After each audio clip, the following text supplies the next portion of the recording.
J'étais particulièrement choquée et même outrée, en colère, par les propos qu'a tenus Aurélien Taché en comparant le serre-tête au voile islamique.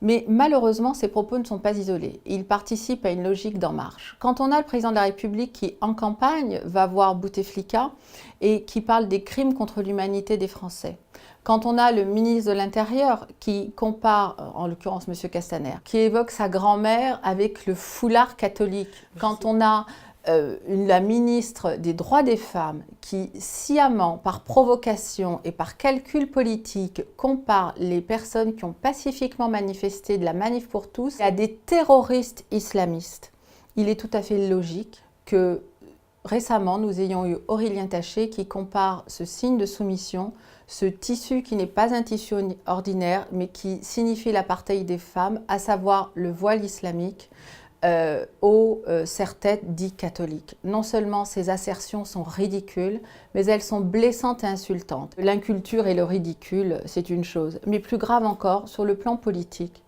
c'est une honte par rapport à toutes ces femmes qui risquent leur peau, qui ont eu le visage et le corps abîmés par l'acide, qui, au péril de leur vie, ôtent leur foulard. Moi, je pense à ces Iraniennes, je pense à ces Algériennes qui ont manifesté la semaine dernière pour dire non au voile. Le voile, ce n'est pas un bout de tissu ordinaire. Et Madame Schiappa aurait été bien inspirée de faire des remarques à la société Decathlon, société française, qui a voulu vendre ce fameux hijab de course.